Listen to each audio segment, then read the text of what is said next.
What gladdens your heart from this effort? Do you think from what we saw in the last 1 year and now, we're making a gradual process in securing this country somehow? You see, the military, they're doing their best and more. No military can withstand this much stretch. 15 years of Boko Haram, 9 years of Banditry. How many soldiers do we have? Stretched all over the country, deployed all across 36 geopolitical zones. And sit at home and hyper agitation everywhere, everywhere. And largely, a lot of what they're doing, internal policing. They are taking the responsibility of the police. They are taking the responsibility of everybody. They are doing their part and they are doing more. But we are overstretching our military. There are conflicts that are not military. We are continuing to militarize it. I've said it again and again.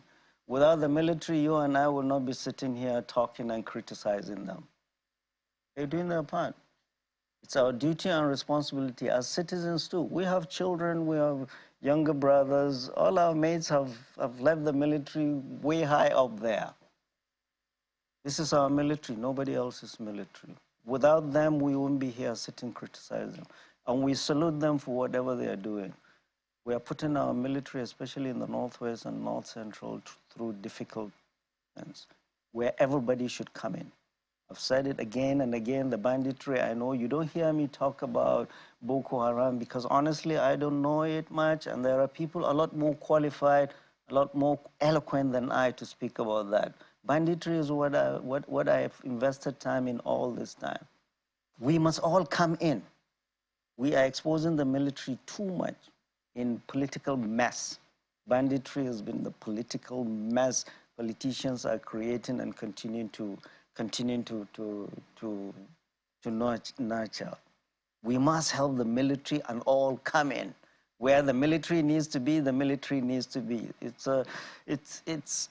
There's a role for the military. There's not going to be a military solution to banditry. I've said it again and again. They've done a wonderful job in Boko Haram. They've liberated almost all the local governments. I think only one, if that, without...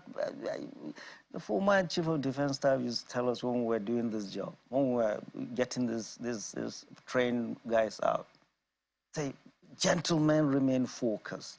I have been to the Northeast. I have seen the devastation of war.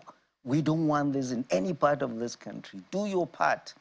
And this is what the military is doing, overstretched. Whoever sees a soldier today, salute him for what he or she are doing for this country.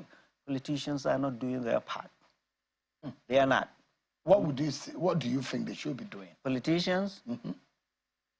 A lot of the drivers of banditry, insecurity, the levers, governors and politicians have it in their hands. Education, malnutrition, drugs, unemployment. These are the drivers that fuel all of this.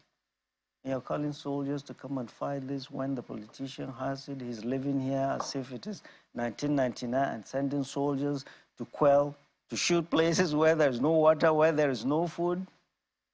The military, we are putting them in an impossible situation where politicians are not doing their part. They're getting frustrated, and we are seeing that period of frustration. They pulled out of 2 bandit-infested areas, one in Zamfara, in Maru, and one in Shiroro. They've taken hits all over this country. You hear from Delta to Zamfara to Katsina to Kaduna. Officers and men lost from ambushes. The 8 months of this government, we've lost about, as is reported, many they don't report, over 500 officers and men in this conflict. Ambushes in these conflicts. For goodness sake. They are there to protect and save our people, and these terrorists are killing them. What are we doing? What are you doing? When you're doing your part. Sometimes I say, what am I doing? Everybody must do his part.